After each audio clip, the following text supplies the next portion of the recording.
ሲደርስ ግን የእግዚአብሔር የቁጣውና የመከራው ዘመን ሲያልፍ የምህረቱና የይቅርታው መገለጫ ጊዜ ሲደርስ እግዚአብሔር ዓለምን ጎበኘ ይላል። ይህን ዓለም ከምስራቅ እስከ ምዕራብ ከሰሜን እስከ ደቡብ ሰዎችን ጎበኘ። ለምን? አንድ ልጁን ወደዚህ ዓለም ለመላክ ፈቃዱ ሲደርስ እግዚአብሔር አወፀም ሰማይ እግዚአብሔር በልልና ሆኖ ይህን ዓለም ጎበኘ። ከየትኛው ነገድ፣ ከየትኛው ትውልድ፣ ከየትኛው ቤተሰብ ሕግ ስርዓት ጠብቃ ተፈጥሯን ሳትለውጥ መርገመ ሥጋ መርገመ ነፍስ ሳይኖርባት እግዚአብሔር እንደፈጠራት ለማህሪ ልጁ እናትነት ብቁ የሆነች ድንግል የምትገኝበትን አካባቢ ጎበኘ ይላል። ዓለም ተጎበኘ፣ ምንም የተገኘ ነገር የለም። በገሊላ አውራጃ በናዝሬት ከተማ አንድ ሰው ተገኘች። ከዚያች ድንግል ጊዜው ሲደርስ ከሐና ከኢያቄም ተወልዳ በቤተ መቅደስ አድጋ በቅዱሳን መላእክት ጠባቂነት ምግቧ ሰማያዊ ጠባቂዎቿ ሰማያዊ ሆነው በቤተ መቅደስ ቅዱስ ቅዱስ እያሉ 12 ዓመት ተቀመጠች። በ12ኛው ዓመት አካለ መጠን ስታደርስ አይሁድ ለምቀኝነት አያርፉምና በመሰረቱ ድንግል ማርያም የስለት ልጅ ናት። ስለዚህ ድንግል ተወልዳ ስለት ነበረች። ስለቱን ወስደው ለሊቀ ካህናቱ ለዘካርያስ አበረከቱ። ዘካርያስ ካህናትና ማህበረ ምእመናንን ሰብስቦ የስለት ልጅ መጣች፣ መኖሪያዋና ምግቧ ይዘጋጅልኝ ብሎ ደወል ደወለ። ህዝቡ ተሰበሰበ፣ ካህናቱም መጡ። ልጅቱንም መስዋዕት አድርገው እነሆ ብለው ለእግዚአብሔር አቀረቡ። በዚህ ጊዜ ሊቀ ካህናቱ በዘመን የነበረው ዘካርያስ ይባላል። ካህናቱን ሰብስቦ ህዝቡንም ሰብስቦ አንደኛ መኖሪያ፣ ሁለተኛ ምግብ ለዚህ ብላቴና እንዴት አድርገን አዘጋጅተን እንቀበል ብሎ ህዝቡን ሰብስቦ ካህናቱም ተጠርተው መጥተው ሳለ ከእግዚአብሔር ታዞ መልአኩ ፋኑኤል ህብስት ሰማያዊ ጽዋ ሰማያዊ ይዞ ረቦ ክንፎቹን እያማታ ከሰማይ ወደ መሬት ወደዚህ ወረደ። በስብሰባ ላይ ከቻለ ተረጋገጡ። እነሱ ለሰላም መሆኑን አላወቁም። በስብሰባ ላይ ነው። ልክ የንስር አሞራ እያለ ይመጣው እነዚያ በዚያ መልክ ከሰማይ እያዩት ጽዋ ተሸክሟል፣ በሰው መልክ ይዟል። መልኩን ገልጦ በሰው መልክ ክንፎቹን ዘርግቶ ተተተተተብሎ ረበበ፣ ወረደ። ዋላ ዘካርያስ ተነሳ፣ አየው፣ አወቀው። ዛሬስ ክብሬን በሰው ፊት ሊገልጽልኝ ነውን ብሎ ለመቀበል ቢነሳ ሽቅብ እንደገና ወጣበት። ከካህናቱ ቢቀርቡ ወጣባቸው። ሲነሱ ይርቃል፣ ሲቀመጡ ይመጣል። ኢያቄም ሐናም ቀረቡ፣ ራቀባቸው። ከዚህ በኋላ ምናልባት የመንፈስ ቅዱስ ነገር አይመረመርምና ለዚች ሕፃን የወረደ መንፈስ ቅዱስ እንደሆነ ሲንየው ትተሻ ተፈቀበይ አሏት። ልጅቱን ቁጭ አድርገው ወደዚህ ያለፈው ቁጭ እንዳሉ ድንግል ብድግ ብላ ደንኩል ያለች ስትሄድ መልአኩ ፈጥኖ ወርዶ በቆመ በሰው ቁመት ልክ ከፍ አድርጎ አንድ ክንፉን ጋርዶ አንድ ክንፉን አጎናጽፎ የያዘውን ህብስት ሰማያዊ ጽዋ ሰማያዊ መግባት አረገ። እነሱም እግዚአብሔር ቀርሟቸው ምስጢሩ ተገልጦላቸው ምግቧ ከእግዚአብሔር ዘንድ ከተያዘልን ከሰው ጋር ምን ያጋፋታል? ቤተ መቅደስ ገብታ ትቀመጥ ብለው አማናዊት ቤተ መቅደስ ወደ ምሳሌ ቤተ መቅደስ ታኅሳስ 3 ቀን አስገቧት። ከዚያ ጊዜ ጀምሮ 12 ዓመት እስከሚሆናት ድረስ ቤተ መቅደስ ኖረች። መላእክት ምግባን መላእክት እያመጡላት ሌትም ቀንም ቅዱስ ቅዱስ እያሉ ሳይለዩት በእግዚአብሔር ፈቃድና ቸርነት በካህሊነቱ ሰውሮ ከአይሁድ ሴራ ጠብቆ 12 ዓመት ቤተ መቅደስ ኖረች። ከእናት ከአባቷ ቤት 3 ዓመት ከቤተ መቅደስ 12 ዓመት 15 ዓመት ሲሆናት በሰው ደረጃ አካለ መጠን አደረሰች ማለት ነው። አይሁድ ለምቀኝነት አያርፉምና ይህች ብላቴና አደገች፣ ጎረመሰች፣ የወጣትነት ዘመን አሳየች። ቤተ መቅደሳችን ትውጣልን፣ እሷን የፈለገ ወጣት ጎረምሳ ቤተ መቅደሳችንን ያጎድፍብናል፣ አይሆንም፣ ጠረጠርናት፣ ገብተህ ጠይቀህ ፈቃዷን ፈጽምልን ብለው ዘካርያስን ላኩት ይላል። እሱም ገብቶ ወለተ እስራኤል ፎኑ ተፈቅዲ ትንበሪ፣ በዚህ ዓለም ላይ እንደምለሽ ለመኖር ተወጃለሽ፣ ፈቃድሽን ንገሪኝ አላት። እሱም አላወቀም፣ እሷም አላወቀችም። ለጊዜው ከእግዚአብሔር በታች ያለኝ አባት እናት አንተ ነህ፣ አንተ እግዚአብሔርን ጠይቀህ ወስንልኝ እንጂ እኔ ምን አውቀዋለሁ አለችው። ዘካርያስ ወደ እግዚአብሔር አመለከተ ይላል። ሲያመለክት መልአኩ ታዞ መጥቶ ከቤተ ይሁዳ ምሽቱ የሞተችበትን ሰው በትር ሰብስበህ ያን ከቤተ መቅደስ አስገብተህ ስትጸልይበት እደር፣ ከዚያ ከዘንጉ ላይ ምልክት አሳይሃለሁ፣ ከዘንጉ ላይ ምልክት የታየለት ሰው እሱ ከቤተ መቅደስ አስወጥታችሁ ለእሱ ስጡት፣ እሱ ይጠብቃት አለው። ከቤተ ይሁዳ ወገን ምሽቱ የሞተችበትን ሰው በትር ቢሰበስብ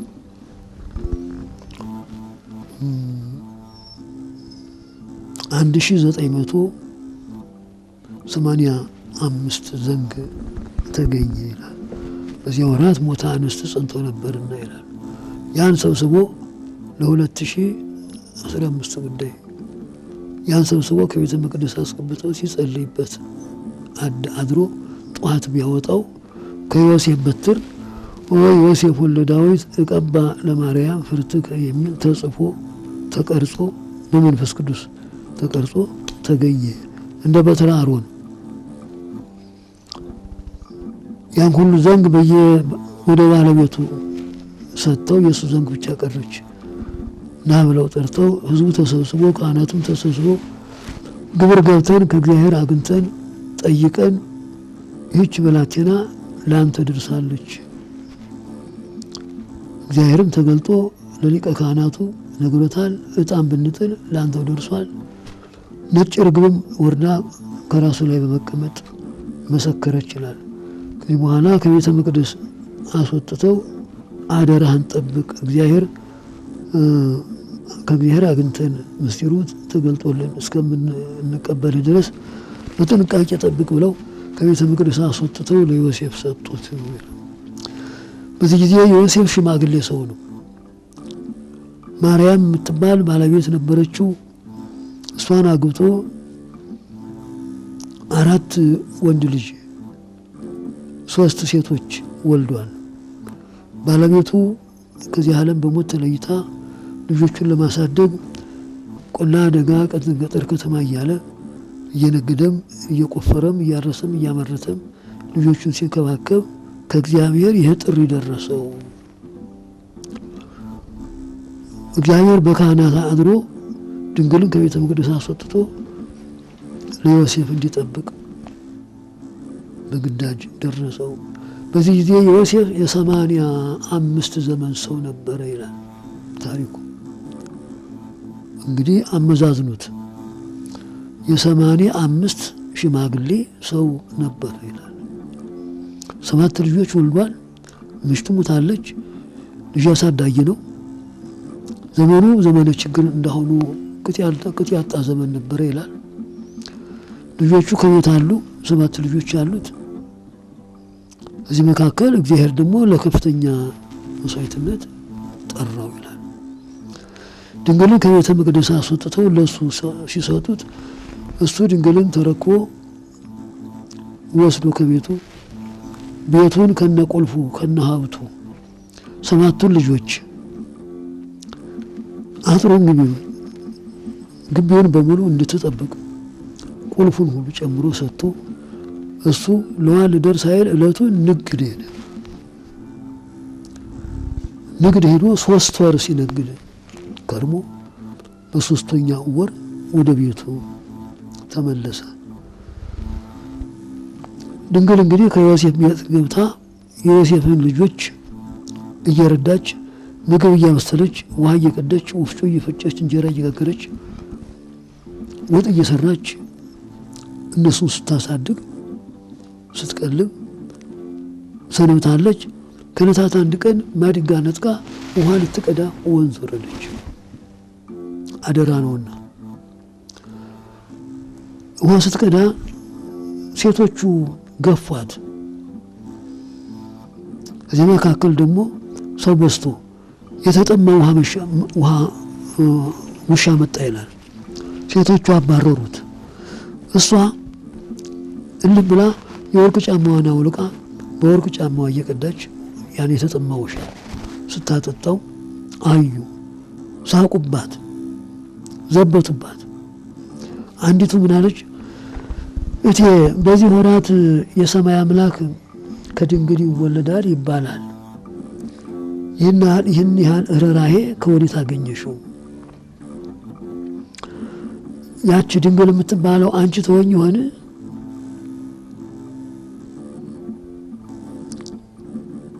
አሏት። እሷ ዝም አለች። ደግሞ አንዲቱ እሷ ደግሞ ምን አለቻቸው? ይህስ የእግዚአብሔር ፍጥረት አይደለምን? አያሳዝናችሁምን?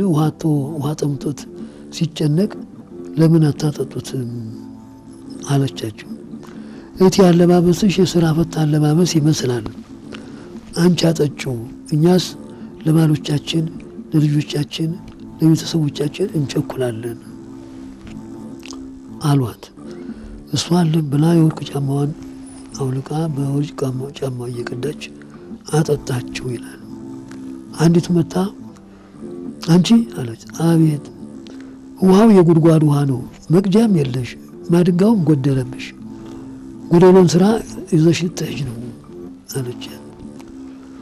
ሰማሽቴ፣ ውሃ የሚገኝ ከወደ ላይ ነው እንጂ ከወደ ታች አይደለም። ይህን የተጠማ ውሻ ያጠጣ አምላክ ለእኔም ይሞላልኛል አለች። በዚህ ጊዜ ዞር ብትል ማድጋው ሞልቶ አገኘችው። ያን አንስታ እሸከማለሁ ስትል ቅዱስ ገብርኤል ተልኮ ከእግዚአብሔር ተልኮ ናሁ ትጸንሲ፣ እነሆ ትጸንሻለሽ የሚለውን ቃል ነገራት። ውሃ እየቀዳች ሳለ ዞር ብትል ተሰወራት። እንዴ ሰይጣን ነው ሰው ምንድን ነው አነጋገር ከምንድን ነው ብላ ደንግጣ ውሃዋን ተሸክማ ወደ ቤቷ ሄደች። ከቤቷ ደርሳ ከቤቷ ስትገባ ደጃፉ ላይ ደግሞ ሁለተኛ ትጸንስ ያላት። ዞር ብትል አሁን መጣችው። ሰይጣን ነው መሰለኝ ብላ ውስጥ ገብታ ያንን ስራ አውርዳ ከደናገለ እስራኤል ጋር የተካፈለችው ወርቅና ሐር ነበር። ያን እያስማማች ወርቁን ሐሩን ከወርቅ እያስማማች እየፈተለች ሳለ ብርሃን ለብሶ ብርሃን ተጎናጽፎ የ50 ዓመት ሽማግሌ መስሎ የብርሃን አበባ ይዞ እየተንጎራደደ እየሰገደ ገብቶ ሰላም ለኪ ተፈሥሒ ኦ ድንግል፣ ድንግል ሆይ ደስ ይበልሽ፣ እግዚአብሔር ካንቺ ጋር ነው። ከዚህ ዓለም ከምስራቅ እስከ ምዕራብ ከሰሜን እስከ ደቡብ ካሉ ሴቶች የተለየ ሕይወት፣ በረከት፣ ቅድስና፣ ንጽህና ለአንቺ ተሰጥቷል። እግዚአብሔር ካንቺ ጋር ነው ሲላት ደነገጠች። እዚያ እንዲህ ያለ የምስራች ከዚያ በፊት ተነግሮ አያውቅም። ለመጀመሪያ ጊዜ ነው። ስለዚህ መልኩን አይታ ድምጡን ሰምታ ተጠራጠረች። እንዲህ ያለ ምስጋና ማን ተቀብሎ ያውቃል? አባቴ አዳምን እናቴ ሔዋንን በገነት ያሳተው ሰይጣን እኔንም ሊፈትነኝ መጣን ብላ ወደ ምርምር ገባች። መልአኩም እውነተኛ መልአክ ነውና ጸጥ ብሎ ያዳምጣታል። ሆነ ማርያም አትፍሪ፣ እንዳሰብሽው አይደለም፣ እኔ እውነተኛው መልአክ ነኝ። ከእግዚአብሔር ፊት የምቆም ታማኝ መልአክ፣ ለዚህ እድል ትበቃለህ ተብዬ ከእግዚአብሔር ታዝዤ የመጣሁ እውነተኛ መልአክ ነኝ አለ። በዚህ ምክንያት መጨረሻ ላይ ተከራከሩ፣ አሳመናት። መጨረሻ ላይ ይኩነን ያለች እኔ ለእግዚአብሔር ገረዱ ባሪያው አገልጋዩ ነኝ እንጂ ለእናትነት ትበቂያለሽ ካለኝ እንዳልከኝ ይሁንልኝ ስትል ፈቃዷን በዚህ ቃል ገለጠች። ይኩነን ያለችውን ቃል ምክንያት አድርጎ ከዓለማት ከዘመናት ከፍጥረታት በፊት በምላት በርቀት በብቸኝነት ይኖር የነበረ አምላክ እሷ እንደምትችለው ሆኖ በቅዱስ ገብርኤል ቃል መሰረት ደመ ድንግልናዋን ከፍሎ በብርሃን ሰፋድን ተጠቅሎ በማህፀኗ አደረ። በግዘፍ ተገለጠ ማለት ነው። አምላክ ሰው ሆነ፣ ሰው አምላክ ሆነ። ከርቀት ወደ ግዘፍ ከምላት ወደ መወሰን በግዘፍ ለመገለጥ ያስገደደው ምንድን ነው? የእናንተ ጥያቄ። የአምላክ የአዳም ፍቅር ነው። የሰው ልጅ ፍቅር ነው። አዳም እንደተሰደደ እንዴት ይቀራል? ፈጠረኝ ሳይለኝ ፈጥሬ በገነት አስቀምጬ ተንኮለኛ ጠላት ገብቶ አሳስቶ ቢያስክደውም በራሱ አልካደም፣ በምክር ነው የካደው። ስለዚህ አዳምና ሔዋን የካዱ በተንኮል እዚያ በጠላታቸው ተንኮል እንጂ ወደው አይደለም። በራሳቸው ጠብቀውት ነበር። ስለዚህ የአዳምን ፍቅር ለመመለስ አዳምና ሔዋን ዕፀ በለስን ቆርጠው አድምተው ከገነት እንደተሰደዱ አሁንም የዓለም ጠቅላላ እነሱ ከነ ልጆቻቸው በሙሉ ገሃነም ወርደው ስለቀሩ ያለ ፈጣሪ መለወጥ ይህን ፍጥረት ማዳን የሚቻለው ማንም ባለመኖሩ እግዚአብሔር አንድ ልጁን ወደ ዓለም ላከ። ከድንግል ተወለደ።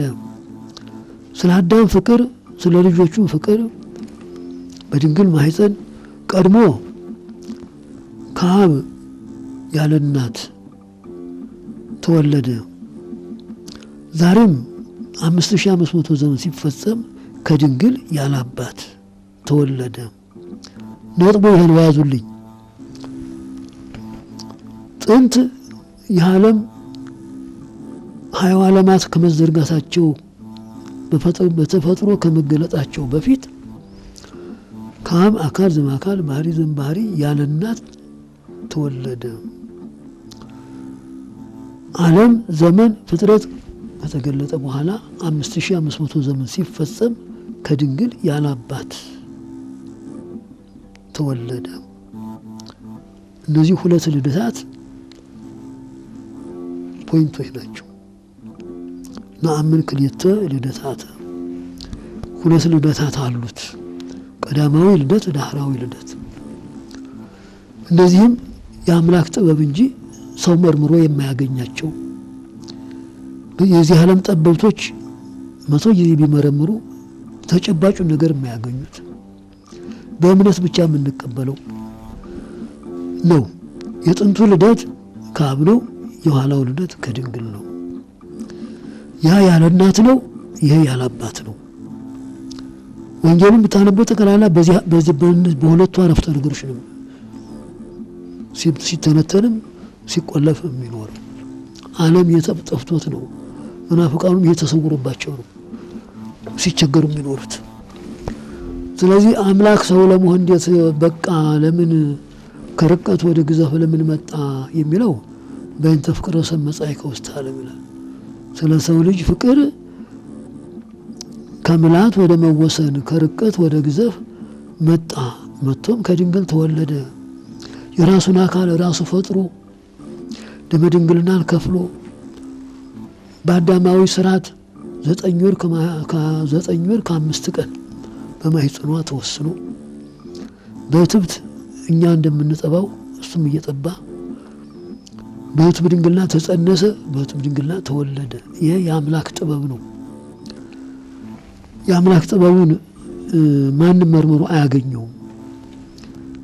ከሰይጣን ጥበብና ተንኮል የረቀቀ የሰይጣን ተንኮል ይችን ዕፀ በለስ ቆርጣችሁ ብትበሉ ከእግዚአብሔር በላይ ትሆናላችሁ። 99 ነገደ መላእክት ኪሩቤል ሱራፌልን ዝቅ ታደርጓቸዋላችሁ፣ ከነሱ በላይ ትሆናላችሁ፣ እግዚአብሔርንም ትገዙታላችሁ ብሎ አታሎ እንዳስበላቸው እሱ በተናገረው ጠላት ባመጣው ምስጢር ጠላት በማይችለው መንገድ በድንግልና ተጸነሰ፣ በድንግልና ተወለደ። ለዲያብሎስም ሆነ ለሰራዊቱ ዛሬም ላሉት ፈላስፎች በሙሉ ዓለምን ሲያስጨንቅ የሚኖረው ይህ ምስጢር ነው። ስለዚህ ለምን ሰው ሆነ የሚለው በፈቃዱ ፈጥሬ ለጠላት አሳልፌ ሰጥቼው አልቀርም በሚል ስለ ሰው ልጅ ፍቅር በግዘፍ ተገኘ። በግዘፍ ተገለጠ በኋላ ደግሞ ለጠላት አመች ባልሆነ መንገድ በማይመረመር በስጋ ተሰውሮ ተወለደ። በሰው ስርዓት አደገ። ሀሊበ ድንግልናዋን እየጠባ እመ አበ እያለ ሰው ሲሆን ከዲያብሎስ ቁራኝነት በተሰወረ ጥበብ በዚህ ዓለም ላይ ለእናቱና ለእናቱ ዘመዶች ውሃ እየቀዳ እንጨት እየሰበረ እያገለገለ ቀስ በቀስ አንዳንድ ጊዜም አምላክነትን በስራ እየገለጠ ጭቃውን አንበልብሎ ወፍ ሲያረገው ሄድ ሲለው ይሄድ ነበረ። ህፃናቱ እሱን እያዩ እነሱን ሰራልን እያሉ ጉሮሯቸው አውጥተው የሞቱ ብዙዎች አሉ።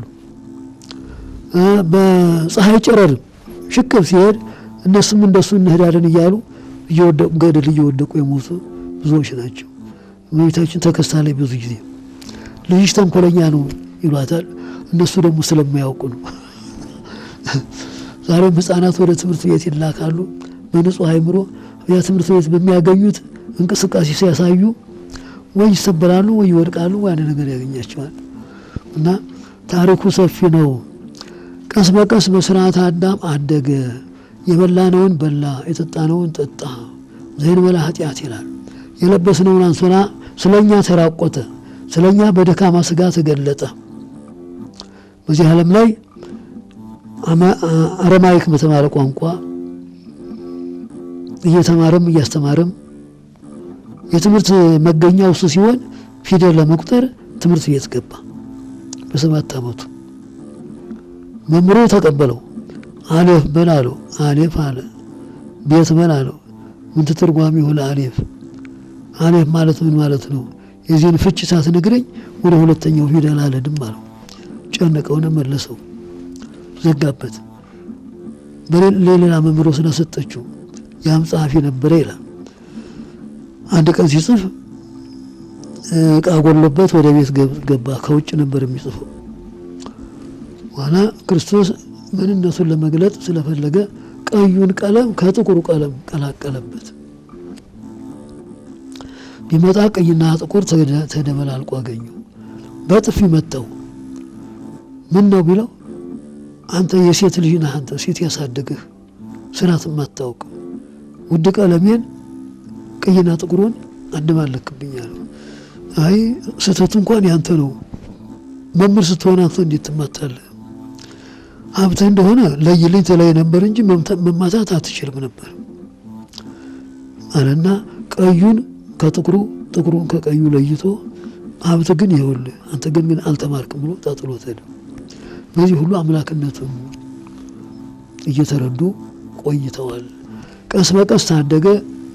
በ30 ዓመቱ ተጠመቀ። ተጠምቆ ወደ ገዳም ገባ። በገዳም 40 ቀን 40 መዓልት ጾመ፣ ጸለየ፣ ሰገደ።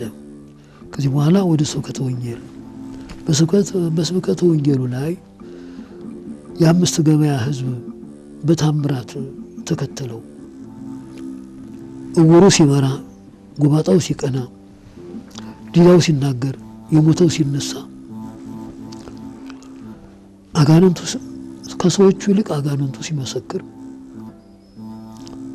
ግማሹ የተራበው በረከተ ህብስትን ህብስት አበርክቶ ያበላኛል፣ የተራቆተው ልብስ ያለብሰኛል፣ የታመመው ይፈውሰኛል፣ ዲዳው ያነገረኛል በማለት ሌላው ደግሞ የኦሪትን መብለጥ የወንጌልን ማነስ ወይ ደግሞ የወንጌልን መብለጥ የኦሪትን ማነስ ከቃሉ የሚነገረው ለማሾፍ ይከተለው ነበር ይላል። ከአምስቱ ገበያ ህዝብ 120 ቤተሰብን መረጠ። ወንጌል አሁን እየተመሰረተ ነው። 12ቱን ሐዋርያት ለአባትነት፣ 72ቱን አርድእት ለተላላኪነት፣ 36ቱን ደናግል እናቶችና እህቶች ለአባልነት 120 ቤተሰቦችን ለመጀመሪያ ጊዜ ከህብረተሰቡ መርጦ ለወንጌል ትምህርት መደበኛ አድርጎ 3 ዓመት አሰለጠናቸው። መምህሩ እሱ ሆኖ እነሱ ተማሪዎቹ ነው። በዋለበት እያደሩ በዋለበት እየዋሉ ባደረበት እያደሩ በወጣበት እየወጡ በወረደበት እየወረዱ ትምህርቱንም ታምራቱንም ምስጢሩንም እያስረዳቸው 3 ዓመት ካሰለጠናቸው በኋላ በዚህም በጉዞ አምላክነቱን እያስረዳ ሰው መሆኑንም እያስረዳ በጥያቄም በመልስም በታምራትም ካስረዳ በኋላ ትንቢቱ ሲደርስ ሰዓቱም ሲደርስ 33 ዓመት ከ3 ወር ከ10 ቀን በዚህ ዓለም ኖሯል። ስለዚህ አሁን ነገ እንኩሎ የተረኩላችሁ ምስጢሩ ከመሰረቱ ጀምሮ ሲመጣ ነው ግልጽ የሚሆነው። ጫፍጫፉም ቢሆን መሰረትነት የለውም። ስለዚህ አሁን ነገ ከሰኞ ጀምሮ በታምራቱ ብዛት ድውይ ሲፈውስ፣ እውር ሲያበራ፣ ሙት ሲያስነሳ፣ ጎባጣ ሲያቀና፣ ጋኔን ሳይወጣ ከሰዎቹ ይልቅ አጋንንቱ እየመሰከሩ እውራኑ እየመሰከሩ ስላሳፈራቸው ዓለም በሙሉ ተከተለው የምንጠቀመው የምንረባው እንግዲህ ወዲህ የለም፣ ይህን ሰውዬ ማጥፋት አለብን ብለው ካህናት በጀመሩት ምክር ሊቃነ ካህናቱ ህዝቡ ተባብረው ሰኞ ዕለት ስብሰባ አወጁ። ስብሰባ ሙሉ ቀን ሰኞ ሰሙነ ሕማማት የሚባለው የሕማሙ የሞቱ ቀጠሮ ደርሶ እሱን ለመግደል በስብሰባ ላይ